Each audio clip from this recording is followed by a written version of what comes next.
రేవంత్ రెడ్డి ఒక వ్యాఖ్య చేశారు. చంద్రబాబుతో మాట్లాడి నేనే రాయలసీమ లిఫ్ట్ ఇరిగేషన్ను ఆపించాను అని చెప్పి ఆయన ఒక వ్యాఖ్య చేశారు.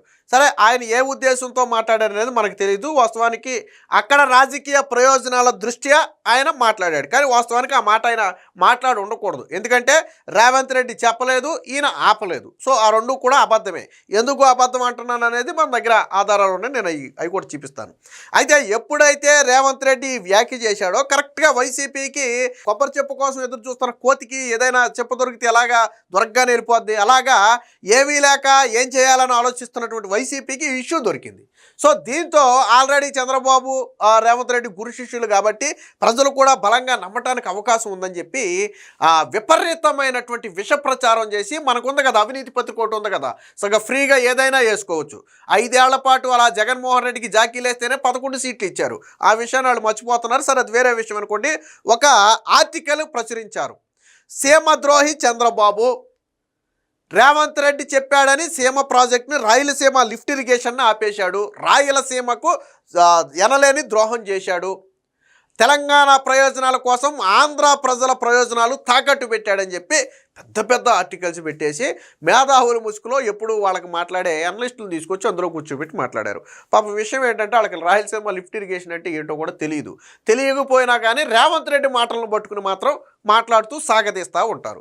సో ఏంటి, సరే రాయలసీమ లిఫ్ట్ ఇరిగేషన్ చంద్రబాబు నాయుడు ఆపలేదు అనటానికి జగన్మోహన్ రెడ్డి హయాంలో కేసీఆరే ఆపాడు అనడానికి మన దగ్గర ఆధారాలు ఉన్నాయి. అప్పుడు జగన్మోహన్ రెడ్డి తల ఎక్కడ పెట్టుకోవాలని నేను ఇప్పుడు వీడియో ప్లే చేసి చూపిస్తాను. ఒక 2 నిమిషాల వీడియో ఉంటుంది. స్వయంగా హరీష్ రావు, తెలంగాణ మాజీ మంత్రి అయినటువంటి స్వయంగా హరీష్ రావు, వీళ్ళు చెప్తే అబద్ధం అవ్వచ్చు కానీ హరీష్ రావు చెప్తే అబద్ధం కాదు కదా. హరీష్ రావు ఆధారాలతో సహా ఒక పవర్ పాయింట్ ప్రజెంటేషన్ వేసి చూపించాడు. ఎప్పుడు దాన్ని ఎలా తెలంగాణ అడ్డుకుంది, కేసీఆర్ అడ్డుకున్నాడు అనేది చూపించాడు. అంటే అప్పుడు సీఎం జగన్మోహన్ రెడ్డి. అప్పుడు సీఎం ఎవరు? జగన్మోహన్ రెడ్డి. విచిత్రం ఏంటో తెలుసా, జగన్మోహన్ రెడ్డి 2020లో దీన్ని ప్రారంభిస్తే ఆ టైంలో దీనికి జగన్మోహన్ రెడ్డి అనౌన్స్ చేస్తే వెంటనే తెలంగాణకు చెందినటువంటి వ్యక్తులు ట్రిబ్యునల్కి వెళ్ళారు. తర్వాత ఎన్జిటి స్టే ఇచ్చింది. మనం ఏం చేయాలి, నేషనల్ గ్రీన్ ట్రిబ్యునల్ ఇచ్చిన స్టేని ఏం చేయాలి, రివోక్ చేయించుకునే ప్రయత్నం చేయాలి. దాని పర్యావరణ అనుమతులు తెచ్చుకుని ప్రాజెక్టును మనం ముందుకు నడుపుకోవాలి. కానీ అది జరిగిన 3.5 సంవత్సరాలు సీఎంగా ఉన్న జగన్మోహన్ రెడ్డి ఎన్జిటిలో ఉన్నటువంటి కేసును కూడా పట్టించుకోలే. ఎన్జిటిలో ఉన్న కేసును కూడా పట్టించుకోలే. కానీ ఏమంటాడు జగన్, చంద్రబాబు నాయుడు వల్లే సీమ ప్రాంతానికి అన్యాయం అంటాడు. సో ఎలా అంటాడు, ఒకసారి దానికి సంబంధించిన వార్త వచ్చింది. హరీష్ రావు మాట్లాడింది ఉందో, ముందు హరీష్ రావు మాట్లాడింది చూద్దాం. ఇది మీరు నేను మాట్లాడితే అబద్ధం, కానీ హరీష్ రావు అయితే అబద్ధం కాదు కదా, ఎందుకంటే వాళ్ళకి దోస్తు కదా, జిగిడి దోస్తులు కాబట్టి ఆయన చెప్తే నిజమే చెప్తారు. చూద్దాం. రాయలసీమ లిఫ్ట్ ఆపిందే మేము, నేను చంద్రబాబు నాయుడు షోలో చెప్పినా నేను చెప్పగానే ఆపిండట. ఏనండి ఒకసారి జాగ్రత్త చూడండి. అసలు బీఆర్ఎస్ రాయలసీమ మీద కొట్లాడలేదు, బీఆర్ఎస్ ఫెసిలిటేట్ చేసింది, బీఆర్ఎస్ రాయలసీమ లిఫ్ట్ ఇరిగేషన్ కు అనుకూలంగా పనిచేసింది అని చెప్పి మాట్లాడుతారు. ఇప్పుడు నేను దాని ఆధారం చూపిస్తాను. రాయలసీమ లిఫ్ట్ జీవో వచ్చింది 5/5/2020 ఇది. కానీ దానికంటే ముందే 6 నెలల ముందే పేపర్లలో వార్తలు వచ్చినాయి. కాంగ్రెస్ ప్రభుత్వం ఇట్లా రాయలసీమ లిఫ్ట్ కు ప్లాన్ చేయబోతుందని ప్రముఖ పత్రికల్లో, ఆ పత్రికల పేర్లు కూడా ఇక్కడ చూడండి. కాంగ్రెస్ అంటే ఎవరు? వైఎస్ఆర్సీపీ కాంగ్రెస్. జగన్మోహన్ రెడ్డి ఈ లిఫ్ట్ ఇరిగేషన్కి ప్లాన్ చేయబోతున్నాడని తెలిసి ఏం చేసామన్నారో అనేది వాళ్ళు చెప్పారు. వెళ్ళండి ఒకసారి. Sakshi, Andhra Jyothy, Times of India, Indian Express, Eenadu, ఇట్లా చాలా పేపర్లు ఉన్నాయి. అయితే పత్రికల్లో వార్తలు వస్తే మనం 29/1/2020 జీవో వచ్చింది 5/5/2020. 6 నెలల ముందే కేంద్ర ప్రభుత్వానికి రాయలసీమ లిఫ్ట్ ఇరిగేషన్ కట్టామని ప్రయత్నం చేస్తున్నారు. దాన్ని ఆపాలే, తెలంగాణ ఎట్టి పరిస్థితుల్లో అంగీకరించదు, ఇది చట్ట విరుద్ధము అని ప్రాజెక్టు జీవో రాకముందే 6 నెలల ముందు మేము కంప్లైంట్ చేసింది మన ప్రభుత్వం. అది మన నిజాయితీ. దానికి ఆధారాలు ఇక్కడ పెట్టారు చూడండి ఒకసారి. అపెక్స్ కౌన్సిల్ మీటింగ్ లో కేసీఆర్ గారు మాట్లాడిన minutes. AP state Rayalaseema lift irrigation and Pothireddypadu expansion on river Krishna for which Telangana has objected 6th October 2020 అంటే సెకండ్ అపెక్స్ కౌన్సిల్ లో రాయలసీమ ఎత్తిపోతలకు తెలంగాణ అబ్జెక్షన్ చెప్పింది అనేది అపెక్స్ కౌన్సిల్ మీటింగ్ మినిట్స్. అది కేసీఆర్ గారు స్వయంగా దానికి అబ్జెక్షన్ చెప్పింది. విన్నారు కదా. సరే దీని మొత్తం సారాంశం ఏంటంటే ఆధారాలు చూపించి మాట్లాడటమే. అంటే లిఫ్ట్ ఇరిగేషన్ ప్రారంభిస్తున్నాము అని తెలిసిన వెంటనే పుల్ల వేసింది ఎవరు? జగన్మోహన్ రెడ్డి గురువు కేసీఆర్. మరి ఆ రోజు వీళ్ళ మధ్య సఖ్యత బాగానే ఉంది. ఒకళ్ళ నోట్లో ఒకళ్ళు బిర్యానీలు తినిపించుకున్నారు, ఒకళ్ళ నోట్లో ఒకళ్ళు స్వీట్లు తినిపించుకున్నారు. జగన్మోహన్ రెడ్డి గెలవగానే ఒక ప్రాజెక్టు ఓపెనింగ్కి తెలంగాణ పరిగెత్తుకెళ్ళిపోయాడు కదా. అప్పుడు మీకు బాగానే ఉంది కదా. మరి ఎందుకు ఆ రోజు నువ్వు కేసీఆర్ను ఒప్పించి లిఫ్ట్ ఇరిగేషన్ను పూర్తి చేయలా? పోనీ కనీసం ఎందుకు పనులు ప్రారంభించలా? నువ్వు ఆంధ్ర ప్రజల సీమ ప్రజల గురించి బాధపడుతున్నావు కదా. ఇప్పుడు చంద్రబాబు సీమద్రోహి అన్నావు కదా. మరి లిఫ్ట్ ఇరిగేషన్ ఆపిందే మేమని చెప్పి 2020లో ఆపిందే మేమని చెప్పి హరీష్ రావు చెప్తున్నాడు. ఇప్పుడు తల ఎక్కడ పెట్టుకుంటావు జగన్మోహన్ రెడ్డి? నేను అడుగుతున్నా ఎందుకు ఆ రోజు నువ్వు కేసీఆర్తో కూర్చుని మాట్లాడి సెటిల్ చేసి ఇది సీమ ప్రజల ప్రయోజనాలకు సంబంధించిన విషయం, మీరు అడ్డుపడొద్దని ఎందుకు కేసీఆర్ను ఒప్పించి నువ్వు లిఫ్ట్ ఇరిగేషన్ ముందుకు తీసుకెళ్ళాలా? నీకు అంత చిత్తశుద్ధి ఉంటే ఎందుకు తీసుకెళ్ళాలా? నీ గురువే కదా ఆ రోజు, నువ్వు గెలవడానికి సహాయపడ్డాడు కదా ఆ రోజు. తర్వాత నువ్వు కావాల్సినంత దోచిపెట్టావు కదా ఆ రోజు. ఏపీలో ఉన్న ఆస్తుల మీద కూడా ఏ రోజు 5 ఏళ్లలో తెలంగాణలో ఏపీకి చెందిన ఆస్తుల మీద ఏ రోజు మాట్లాడలేదు కదా నువ్వు. ఈవెన్ చంద్రబాబు గారి హయాంలో ఏపీకి రావాల్సినటువంటి విద్యుత్ బకాయిలను కూడా నువ్వు వచ్చిన తర్వాత మేము చూసుకుంటామని చెప్పి మాఫీ చేసావు కదా. మరి ఎందుకు అడగలా? చంద్రబాబు గారి గతంలో 2015-19 మధ్య తెలంగాణకు విద్యుత్ ఇస్తే దాని బకాయిలు తెలంగాణ ప్రభుత్వం నుంచి రాకపోతే చంద్రబాబు గారు కంప్లైంట్ కూడా చేశారు దానికి సంబంధించి. తర్వాత జగన్మోహన్ రెడ్డి వెళ్ళి దాన్ని వాపస్ తీసుకున్నాడు. కంప్లైంట్ని వాపస్ తీసుకుని ముఖ్యమంత్రి అవగానే వాపస్ తీసుకుని మేము కూర్చుని మాట్లాడుకుంటామని చెప్పాడు. మరి తెచ్చావా బకాయిలు? తెలంగాణ నుంచి రావాల్సిన విద్యుత్ బకాయిలు తెచ్చావా? మరి ఇప్పుడు తల ఎక్కడ పెట్టుకుంటావు? హరీష్ రావు చెప్తున్నాడు మేమే ఆపాం, మేమే అడ్డుకున్నామని చెప్పి హరీష్ రావు ఆధారాలతో సహా చెప్తున్నాడు. రేవంత్ రెడ్డి తన రాజకీయ ప్రయోజనాల కోసం ఏదో మాట్లాడాడు, బట్ వాస్తవం ఏంటనేది ఇక్కడ కళ్ళకు కట్టినట్టు కనపడుతుంది కదా. సో దీనికి సంబంధించిన వార్త కూడా ఒకటి వచ్చింది, ఒకసారి చూద్దాం. సీమ లిఫ్ట్ ఆపేసింది జగనే, అయినా అడ్డగోలుగా అవాకులు, అనుమతులు లేవు, డిపిఆర్ కూడా లేదు. సాధారణంగా మనం ఏదైనా ఒక ప్రాజెక్టు నిర్మించాలి అంటే ముందు పర్యావరణ అనుమతులు ఇంపార్టెంట్, ఆ తరువాత కేంద్ర ప్రభుత్వ అనుమతులు ఇంపార్టెంట్, ఆ తర్వాత దానికి ఒక డిపిఆర్ సిద్ధమైతే ఆల్మోస్ట్ పని ప్రారంభించడం ఇక రెడీ అన్నట్టు అనమాట. So DPR important. ఇక్కడ జగన్మోహన్ రెడ్డి చూడండి, ఇది జరగదు సావదని తెలుసు. ఆ రోజు కేవలం ఓట్ల డ్రామా కోసం, ఎందుకంటే ఇటుపక్క అమరావతి ఉద్యమం జరుగుతుంది కదా. సో ఎప్పటికైనా తనకు రాయలసీమే అండగా నిలబడాలి. ఇటుపక్క ఓట్లు పడవు, నెక్స్ట్ ఎన్నికల్లో రాయలసీమ ఓట్లే తనకు కావాలి.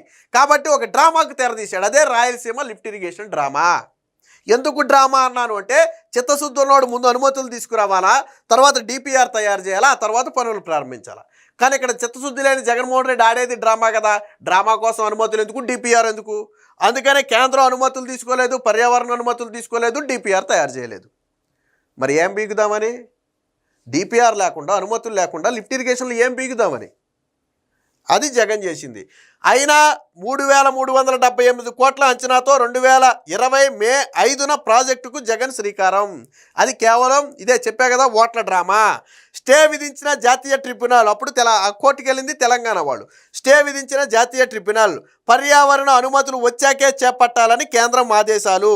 స్టే ఎత్తివేయించుకునేందుకు 3.5 ఏళ్లలో ప్రయత్నమే చేయని వైసీపీ సర్కార్. ఇక్కడ దొరికిపోయాడు జగన్మోహన్ రెడ్డి.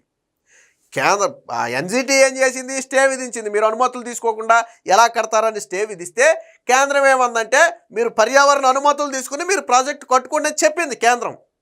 మరి పర్యావరణ అనుమతులు తీసుకోవాల్సిన బాధ్యత ఎవరిది? ఎన్జిటి విధించిన స్టేని ఎత్తివేయించుకోవాల్సిన బాధ్యత ఎవరిది?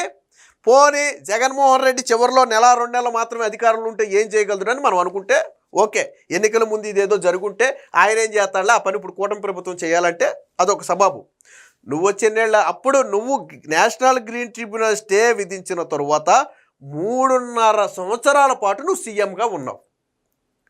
3.5 సంవత్సరాల పాటు సీఎంగా ఉన్నావు. మరి ఎందుకు ప్రయత్నమే చేయలా? నువ్వు గ్రీన్ ట్రిబ్యునల్కి వెళ్ళి నువ్వు ఆ స్టే ఎత్తించుకునే ప్రయత్నం చేసేసి అనుమతులు తీసుకునే ప్రయత్న క్రమంలో అది డిలే అయితే అది వేరే విషయం. అసలు నువ్వు ఆ ప్రయత్నమే చేయలేదు కదా. దీనికి ఇంకొక ఎగ్జాంపుల్ కూడా నేను చెప్పనా. గతంలో దిశ చట్టం ఉంది కదా, మీకు గుర్తుంది కదా, చట్టం కాలేదు. అది జగన్మోహన్ రెడ్డి చట్టం అని చెప్పుకున్నాడు. దిశ యాప్ మాత్రమే ఉంది, చట్టం లేదు. జగన్మోహన్ రెడ్డి ఏం చేశాడు? ఇది చట్టం చేయాలని చెప్పి ఇక్కడ ఆమోదం తెలిపి కేంద్రానికి పంపాడు.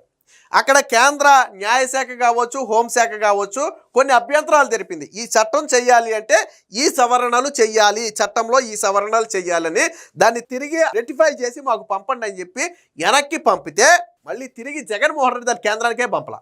అది కూడా డ్రామానే. దిశ చట్టం కూడా డ్రామానే. ఒకసారి కేంద్రం వెనక్కి పంపింది, నువ్వు వాళ్ళు చెప్పినటువంటి ఇష్యూస్ని సాల్వ్ చేసి తిరిగి కేంద్రానికి పంపాలా వద్దా? మరి పంపావా? దిశ చట్టాన్ని రెండవసారి కేంద్రానికి పంపావా? పంపలేదు కదా. మరి ఏది మన చిత్తశుద్ధి? ఎక్కడ మన చిత్తశుద్ధి? ఇది కూడా అలాంటిదే, ఇది కూడా అలాంటిదే. అందుకనే ఎగ్జాంపుల్ చెప్పాను మీకు. నిజాలు బయటపెట్టిన ప్రభుత్వ వర్గాలు. తెలంగాణ అసెంబ్లీలో రేవంత్ రెడ్డి సీఎం వ్యాఖ్యల నేపథ్యంలో వాస్తవాల వెల్లడి. ఈ వివాదంలో చంద్రబాబుపై బురద జల్లి లబ్ధి పొందాలనేది వీళ్ళ కుట్ర. రాయలసీమ ఎత్తిపోతల పథకాన్ని అప్పటి సీఎం వైఎస్ జగన్మోహన్ రెడ్డి ఆపేశాడని రాష్ట్ర ప్రభుత్వ వర్గాలు తెచ్చేశాయి. తన ఒత్తిడితోనే ఈ పథక నిర్మాణానికి చంద్రబాబు సీఎం, ఆంధ్రప్రదేశ్ ముఖ్యమంత్రి చంద్రబాబు నిలిపివేశారంటూ తెలంగాణ శాసనసభలో ఆ రాష్ట్ర సీఎం రేవంత్ రెడ్డి చేసిన వ్యాఖ్యలను తోసిపుచ్చాయి. ఆయన వ్యాఖ్యలపై వాస్తవాలు ఏమిటో ప్రజల ముందుంచాయి. తెలంగాణ రాజకీయాల్లో భాగంగా రేవంత్ రెడ్డి అలా మాట్లాడి ఉంటారని, అయితే వాటి ఆధారంగా చంద్రబాబుపై కూటమి ప్రభుత్వం వైసీపీ నేతల చేస్తున్న ఆరోపణలకు అర్థం లేదని చెప్పి దానికి సంబంధించి ఆధారాలు అయితే బయటపెట్టారు. కేంద్ర జలశక్తి, పర్యావరణ, అటవీ శాఖలు, అపెక్స్ కౌన్సిల్, కృష్ణానది యాజమాన్య బోర్డు నుంచి ముందస్తు అనుమతి లేకుండానే, వాస్తవానికి మనం ఈ రాయలసీమ లిఫ్ట్ ఇరిగేషన్ చేయాలంటే వీటన్ని అనుమతి కావాలి. వేటి అనుమతి కావాలి? ఫస్ట్ కేంద్ర జలశక్తి శాఖ అనుమతి కావాలి, తర్వాత పర్యావరణ, అటవీ అనుమతులు కావాలి, ఎన్జిటి అనుమతులు కావాలి, ఆ తర్వాత ఎపెక్స్ కౌన్సిల్, కృష్ణానది యాజమాన్య బోర్డు నుంచి అనుమతులు కూడా కావాలి. సో ఈ అనుమతులు లేకుండానే ఏం చేశాడు? కేవలం షో ఆఫే కాబట్టి 3,378 కోట్లతో రాయలసీమ లిఫ్ట్ ఇరిగేషన్ స్కీమ్కు జగన్మోహన్ రెడ్డి ఆమోదం తెలిపాడు. కేవలం ఆమోదమే తెలిపాడు. శ్రీశైలం జలాశయం ఎగువన 800 అడుగుల నుంచి సంగమేశ్వరం వద్దకు రోజుకు 1 టీఎంసీ చొప్పున కుడికాలువలోకి ఎత్తిపోస్తామన్నారు. సమగ్ర ప్రాజెక్టు నివేదిక, డిపిఆర్ అంటే అదే. సో సమగ్ర ప్రాజెక్టు నివేదిక తయారు చేయకుండానే శ్రీకారం చుట్టారు. పర్యావరణ మదింపు కూడా చేయలేదు. దీంతో ఈ ప్రాజెక్టును అడ్డుకోవాలంటూ తెలంగాణకు చెందిన గవినోళ్ల శ్రీనివాస్ అనే ఒక వ్యక్తి కోర్టును కాదు, గ్రీన్ ట్రిబ్యునల్ ఆశ్రయించినట్టున్నాడు. చూద్దాం ఒకసారి. జాతీయ హరిత ట్రిబ్యునల్ గ్రీన్ ట్రిబ్యునల్ ఆశ్రయించాడు. డిపిఆర్ పర్యావరణ అనుమతులు లేకుండా పనులు ఎలా ప్రారంభించారని ప్రశ్నించి దాన్ని నిలిపివేయాలని చెప్పి ఎన్జిటి చెప్పింది. ఈ ఎత్తిపోతలకు కేంద్ర పర్యావరణ, అటవీ శాఖ నుంచి పర్యావరణ అనుమతులు తప్పనిసరని, అవి వచ్చాకే ప్రాజెక్టు పనులు చేపట్టాలని అదే ఏడాది అంటే 2020 అక్టోబర్ 29న స్పష్టం చేసింది. అంటే జగన్మోహన్ రెడ్డి ఇది అనౌన్స్ చేసిన 2-3 నెలల్లోనే గ్రీన్ ట్రిబ్యునల్కి వెళ్తే గ్రీన్ ట్రిబ్యునల్ ఏమంది? మీరు అనుమతులు తెచ్చి కట్టుకోండి అని చెప్పింది. అనుమతులు తేవాల్సిన బాధ్యత ఎవరిది? ఎవరు తేవాలి అనుమతులు? జగనే కదా. నీకు చిత్తశుద్ధి ఉంటే తేవాలి కదా అనుమతులు. కానీ జగన్మోహన్ రెడ్డి తెచ్చాడా? తేలేదు. ఈ ఉత్తర్వులు వెలువడ్డాక జగన్ 3.5 ఏళ్లు పైగానే అధికారంలో కొనసాగారు. కానీ ఎన్జిటి స్టే ఉత్తర్వులను ఎత్తివేయించుకునేందుకు ఒక్క ప్రయత్నం కూడా చేయలేదు.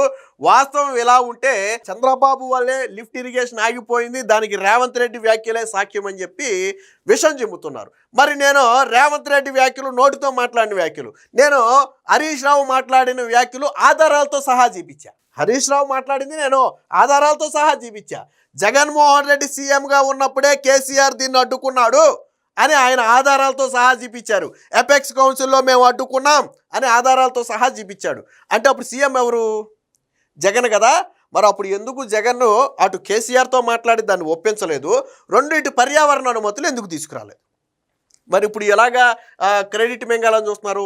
వాస్తవానికి అనుమతులు లేకుండా రాయలసీమ ఎత్తిపోతల పథకాన్ని చేపట్టవద్దంటూ 2020 ఆగస్టులోనే కేంద్ర జలశక్తి శాఖ జగన్కు ప్రభుత్వానికి స్పష్టమైన ఆదేశాలు ఇచ్చింది. జలశక్తి మంత్రి నేతృత్వంలోని అపెక్స్ కౌన్సిల్ అనుమతి పొందాకే ప్రాజెక్టు పనులు చేపట్టాలని కేంద్రం స్పష్టమైన ఆదేశాలు చేసింది. కేంద్ర పర్యావరణ, అటవీ శాఖ అనుమతులు లేకుండా ప్రాజెక్టు పనులు కూడా చేపట్టవద్దని రాష్ట్ర ప్రభుత్వానికి ఎన్జిటి ఆదేశించింది. వీటిపై ట్రిబ్యునల్లో జగన్ ప్రభుత్వం బలమైన వాదనలు వినిపించలేదు. ఇప్పుడు చంద్రబాబుపై రాజకీయ బురద జల్లేందుకు విశ్వ ప్రయత్నం చేస్తున్నారు. తన హయాంలో జరిగిన వాటిని కప్పిపుచ్చి రాజకీయ లబ్ధి పొందేందుకు ఎత్తివేస్తున్నారు. జగన్ జమానాలో ఎన్జిటి ఆదేశాలతో నిలిచిపోయిన ఈ ఎత్తిపోతల పథకాన్ని తిరిగి పట్టాలెక్కించేందుకు న్యాయ పోరాటం చేస్తామని ఈ నెల 22న బలమైన వాదనలు వినిపించబోతున్నామని కూడా తెలిపారు. అంటే కూటమి ప్రభుత్వం వచ్చిన తర్వాత ఎక్కడైతే జగన్మోహన్ రెడ్డి హయాంలో అనుమతులు లేకుండా ఆగిపోయాయో ఆ అనుమతులు తీసుకురావడంతో పాటు నేషనల్ గ్రీన్ ట్రిబ్యునల్లో బలంగా ఎపెక్స్ కౌన్సిల్లో బలంగా వాదనలు వినిపించి ఆ స్టేలు కూడా ఎత్తివేసేందుకు మేము ప్రయత్నం చేస్తున్నామని ఇప్పుడు కూటమి ప్రభుత్వం చెప్పింది. అంటే జగన్మోహన్ రెడ్డి షో ఆఫ్ చేసి వదిలేస్తే దాన్ని కూటమి ప్రభుత్వం ఇప్పుడు పట్టాలు ఎక్కించబోతుంది. సో అది వాస్తవం. ఇక రాయలసీమ మీద జగన్మోహన్ రెడ్డికి విపరీతమైన ప్రేమ కదా. నీ ప్రేమ ఏంటో మొన్న ఎన్నికల్లో వచ్చిన సెట్లను చూస్తే అర్థమవుద్ది. అసలు జగన్మోహన్ రెడ్డి బలమే రాయలసీమ అనుకుంటే ఆ రాయలసీమలోనే ఈడ్చిచ్చి కొట్టారు జగన్మోహన్ రెడ్డిని. మొత్తం 102 పథకాలు రాయలసీమకు న్యాయం చేస్తాయి, రాయలసీమకు ఉపయోగపడతాయి అనుకున్న మొత్తం 102 పథకాలను జగన్మోహన్ రెడ్డి నీరుగార్చాడు. సీమ ఎత్తిపోతల పథకాన్ని జగన్ను ఎందుకు పూర్తి చేయలేకపోయారు, కేంద్రం నుంచి ఎందుకు అనుమతులు తీసుకోలేకపోయారో ప్రజలకు సంజాయిషి ఇవ్వాలని ప్రభుత్వ వర్గాలు డిమాండ్ చేస్తున్నాయి. ఆయన సీఎంగా ఉండగానే 102 రాయలసీమ ప్రాజెక్టులు అర్ధాంతరంగా నిలిపివేస్తూ ఫ్రీ క్లోజర్ ఆదేశాలు ఇచ్చారు. 2014-19 మధ్య ఆ ప్రాంతంలో సాగునీటి ప్రాజెక్టులకు టీడీపీ ప్రభుత్వం అంటే రాయలసీమలో సాగునీటి ప్రాజెక్టులకు టీడీపీ 5 ఏళ్ల కాలంలో 12,441 కోట్లు ఖర్చు చేస్తే జగన్మోహన్ రెడ్డి కూడా 5 ఏళ్ళు సీఎంగా ఉన్నాడు కదా, ఎన్ని కోట్లు ఖర్చు చేశాడో తెలుసా? కేవలం 2 కోట్లు ఖర్చు. అది కేవలం అందులో పూడికలు తీయటానికి కూడా చాలదు. చంద్రబాబు గారు 12,500 కోట్లు తన 5 ఏళ్లలో ఖర్చు చేస్తే జగన్మోహన్ రెడ్డి 5 ఏళ్లలో సీమకు ఖర్చు చేసింది 2,000 కోట్లు. మరి ఏ మొహం పెట్టుకుని ఇప్పుడు రాయలసీమ లిఫ్ట్ ఇరిగేషన్ మీద ఈ ముసల కన్నీరు గారుస్తున్నారు నాకు అర్థం కావట్లా. అది వాస్తవం. కూటమి ప్రభుత్వం అధికారంలోకి వచ్చిన ఈ 18 నెలల్లోనే 3,870 కోట్లతో 100 రోజుల్లోనే 738 కిలోమీటర్ల మేర హంద్రీనీవా కాలువ వెడల్పు పనులు చేపట్టి కుప్పం వరకు నీటిని తరలించాయి. మనందరం చూసాం. జగన్మోహన్ రెడ్డి అప్పుడు షో ఆఫ్ చేస్తూ ఒక డమ్మీ అది పెడితే తర్వాత కూటమి ప్రభుత్వం వచ్చిన తర్వాత దాన్ని నిజం చేసింది. సో అది తర్వాత సీమ ప్రాజెక్టులపై ప్రస్తుతం 6,113 కోట్లు ఖర్చు చేస్తున్నారు. సీమను హార్టికల్చర్ హబ్గా మార్చేందుకు రిజర్వాయర్లో నీటి నిల్వను సమర్థవంతంగా వినియోగించుకునేందుకు ఒక ప్రణాళిక కూడా కూటమి ప్రభుత్వం సిద్ధం చేసింది. సరే, ఎన్నికల మేనిఫెస్టోలో ఇచ్చిన హామీ ప్రకారం రాయలసీమ కోసం చేయాల్సింది మొత్తం చేస్తుంది. కానీ జగన్మోహన్ రెడ్డి షో ఆఫ్గా ప్రారంభించి తెలంగాణ అడ్డుకుంటే మాట్లాడకుండా, ఆ రోజు కేసీఆర్తో ఒప్పించకుండా, కేంద్రం అనుమతులు తీసుకోకుండా, జలశక్తి శాఖ అనుమతులు తీసుకోకుండా, పర్యావరణ అనుమతులు తీసుకోకుండా, ఇవన్నీ కాదు అసలు డిపిఆర్ఏ తయారు చేయకుండా, సమగ్ర నివేదిక తయారు చేయకుండా నేను లిఫ్ట్ ఇరిగేషన్ అంటున్నాను, కోర్టులో స్టే చేశారు, కుదరదు నువ్వు అనుమతులు తీసుకోవాలని. మరి నువ్వు ఆ స్టే ఎత్తించుకుని నువ్వు అనుమతులు తీసుకుని ప్రాజెక్ట్ చేయాలి కదా. 3.5 ఏళ్ళు ఉన్నావు కదా, కనీసం స్టే అన్నా ఎత్తించాలి కదా. 3.5 ఏళ్లలో మనం పీకిందేంటి మరి మరి ఇప్పుడు ఎలాగా మనం చంద్రబాబు మీద నిందలు వేస్తాం? ఆపింది నీ హయాంలో. హరీష్ రావు చెప్పాడు, నేను వీడియో ప్లే చేశా కదా, నేను ఆధారాలు పెట్టా కదా మీ ముందు. హరీష్ రావే కదా మాట్లాడింది. హరీష్ రావు కూడా ఆధారాలు పెట్టి మాట్లాడాడు కదా. సో అది వాస్తవం అయితే ఇప్పుడు చంద్రబాబు మీద సాక్షిలో విషం చెమ్మటం, దారుణంగా విషం చెమ్మటం. సో కాబట్టి ఎప్పటికైనా రాయలసీమ లిఫ్ట్ ఇరిగేషన్ మీద జగన్మోహన్ రెడ్డి కుట్రలు బయటపడ్డాయి. ఎప్పటికైనా జగన్మోహన్ రెడ్డి రాయలసీమ ప్రజలకు బహిరంగ క్షమాపణ చెప్పాలి. ఆ రోజు